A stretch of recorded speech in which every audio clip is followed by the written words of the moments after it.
Baik, saya izin mulai. Dengar suara saya, teman-teman. Assalamualaikum warahmatullahi wabarakatuh. Selamat sore dan salam sejahtera. Waalaikumsalam warahmatullahi wabarakatuh. Pertama, marilah kita panjatkan puja dan puji syukur kehadirat Allah Subhanahu wa Ta'ala yang telah melimpahkan rahmat serta hidayahnya sehingga kita dapat bertemu secara virtual dalam rangka bakti sosial Disnatalis PSPDG, Program Studi Pendidikan Dokter Gigi atau Kedokteran Gigi FK Unsrat atau Samratulangi, Manado yang ke-16. Dengan topik kali ini yaitu pentingnya menjaga kesehatan gigi dan juga mulut di masa pandemi COVID-19. Dan sudah bergabung bersama kita semuanya pada sore hari ini Dr. Dwi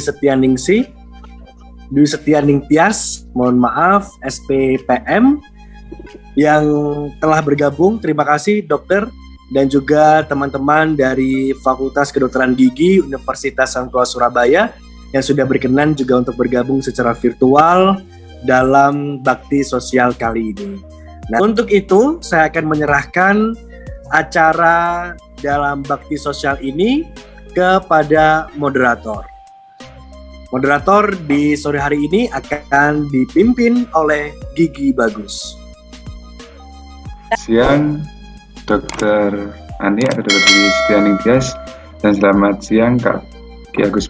Kali ini kita penyuluhan dengan bincang santai ya, karena memang kebetulan audiensnya adalah mahasiswa Fakultas Kedokteran Gigi. Jadi semacam kita refreshing saja. Tahu bahwa pengaruh pandemi kali ini luar biasa bagi dunia dan terutama juga di negeri kita, di Indonesia ya, sangat mempengaruhi di segala sektor, mulai kesehatan, ekonomi, pendidikan, dan lain-lainnya. Jadi memang di sini ada efek domino yang masih berlangsung sampai sekarang. Hal ini mengubah kebiasaan baru kita, ya, seperti dengan acara daring, ya, sampai kita sudah setahun, ya, dan kita juga wajib memakai masker. Jadi mengapa sih kita sudah harus memakai masker? Kita ketahui bahwa untuk mencapai paru, maka dia akan lewat saluran pernafasan atas ya. Mari kita lihat bersama. Fungsi yang pertama, dalam mulut itu akan banyak antigen.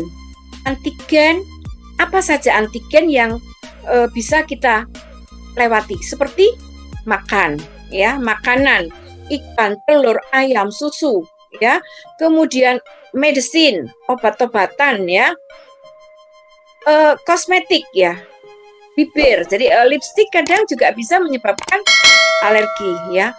Kemudian masuknya kuman, ya, port entry, ya. Itu fungsi yang pertama. Kemudian fungsi kedua adalah untuk mendapatkan asupan nutrisi.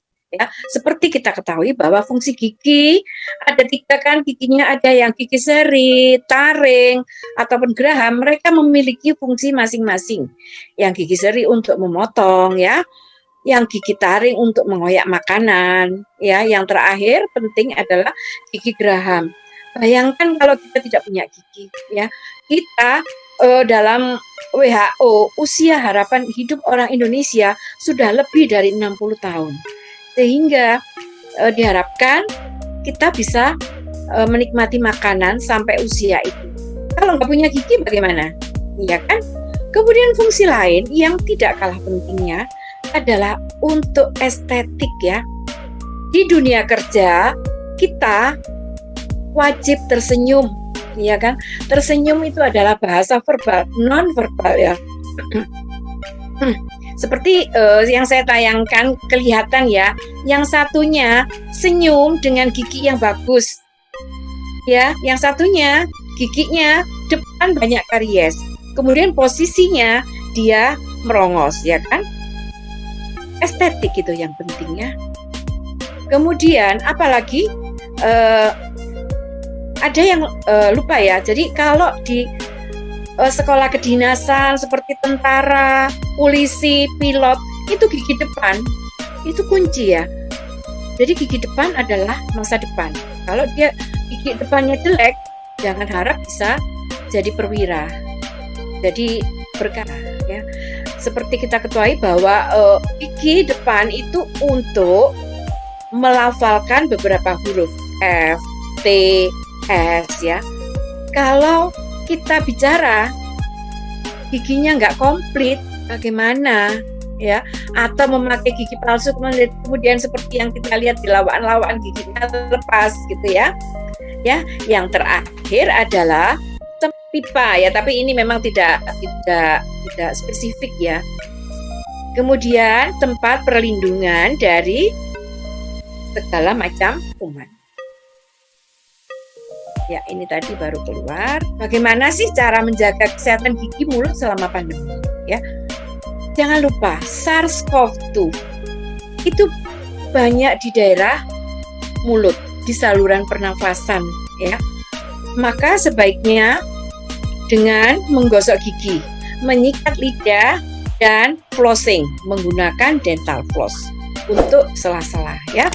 Kemudian ada baiknya juga menggunakan obat kumur sebagai preventif ya. Nah, jangan lupa untuk konsultasi ke dokter gigi secara rutin.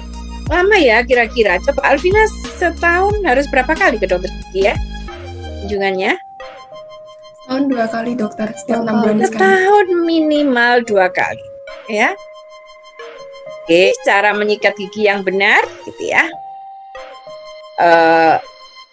Jangan lupa menyikat gigi juga dengan pasta gigi ya. Berapa pasien yang bertanya, dokter saya ini sudah sikat gigi sehari 3-4 kali, tapi kenapa masih berlubang ya? Kira-kira kenapa jawabannya? Pasta giginya tidak mengandung fluoride. Ya, terus?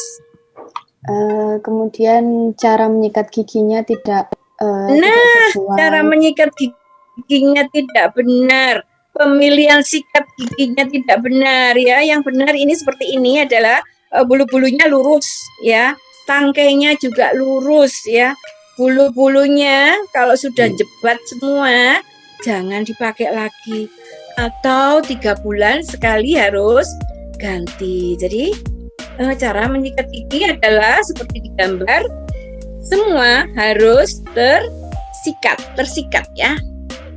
Dan cara menyikat gigi tidak boleh serok ini ya, maju mundur ya. Jadi dari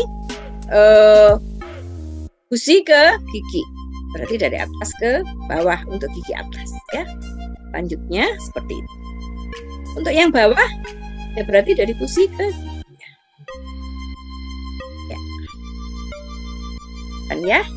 Kemudian yang di dalam juga seperti itu ya. Baru boleh maju mundur ya. Oke, dengan gosok gigi saja belum ya. Lidah juga harus disikat. Kenapa harus disikat? Karena pada lidah terdiri dari papil-papil atau tonjolan-tonjolan sebagai pengecap rasa ya. Di situ akan, kalau tidak dibersihkan, banyak sisa makanan yang nyangkut di situ dan tempat sembunyinya para kuman.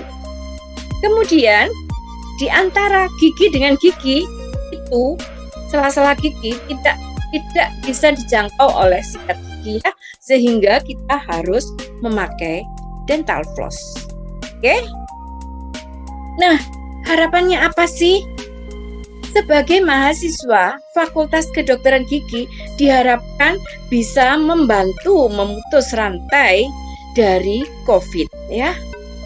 Karena mahasiswa FKG mengerti tentang kesehatan atau biasa disebut dengan agent of change, maksudnya membawa perubahan kepada masyarakat. Kemudian bisa melawan hoax yang banyak beredar ya. Jadi sebagai agent of change diharapkan bisa memberikan edukasi kesehatan kepada masyarakat. Oke? Ingat, pandemi belum berakhir. Tetapi tidak ada ceritanya sesuatu itu tidak ada akhirnya. Pasti akan, insya Allah akan berakhir ya. Kita sudah memulai dengan vaksin ya. Tetapi jangan euforia dulu. Seperti pada gambar ini yang menyebar sehingga disebut super spreader ya. Nah, kita sudah pada tahap yang kedua ini. Kedua, artinya beberapa orang yang biru-biru ini sudah divaksin. Kalian sudah divaksin semua ya? Pada fase yang kedua. Meskipun sudah divaksin juga jangan terlalu berlebihan. Kita 3M ya. 3M, mencuci tangan, memakai masker, menjaga jarak.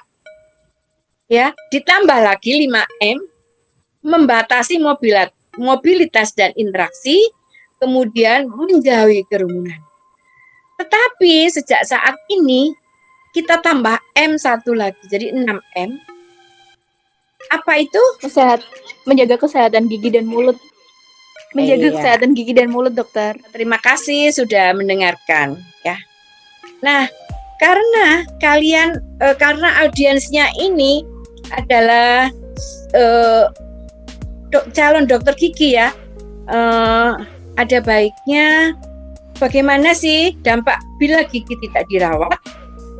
Akibatnya bisa secara lokal dan bisa secara sistemik.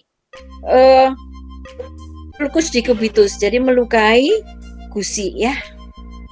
Kemudian kalau tidak pernah gosok gigi juga bisa menyebabkan jamur ya. Ini infeksi jamur karena orangnya memang malas gosok gigi. Bisa lagi jadi menjadi hairy tongue ya. Bisa menjadi kanker karena gigi tajam itu akan memberikan rangsangan berupa trauma terus menerus ya. Sehingga daerah ini akan dimasuki oleh kuman, terutama HPV, human papillomavirus yang menyebabkan jadi squamous cell carcinoma. Kalau gigi tidak dirawat bisa apa sih? Ini contohnya bisa jadi subkutan abses, ya. Ini bisa sembuh nggak ya?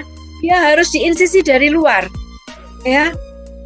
Ada beberapa kasus juga pasien ini seperti ini, dia nggak tahu kalau giginya dari sebab dia obatnya ke ahli bedah plastik, dokter bedah plastik, dioperasi, tapi timbul lagi, ternyata hanya karena gigi yang tidak dirawat. Ya, mahasiswa kedokteran gigi ya, gigi dan rongga mulut bisa berpengaruh pada organ lain, pada kulit, mata, jantung, ya, pada saraf dan penyakit dalam. Ada hubungannya. Pada kasus ini adalah karena gigi tidak dirawat, dia bisa menjadi urtikaria. Bagaimana bisa? Karena kuman-kuman yang ada di dalam gigi itu menjadi antigen, menjadi alergen, ya, sehingga pasien ini gatal dan harus opname. Apalagi kira-kira gigi yang tidak dirawat bisa menjadi psoriasis ya pada kulit. Kemudian apa lagi? Nah, kalau tadi absesnya di daerah sini nggak apa-apa, tapi kalau absesnya di cerebri, ini pasiennya ya dirujuk ke gigi. Kemudian pasien yang satunya lagi ini dari ruangan polisaraf, rawat inap saraf. Sebelahnya juga sama.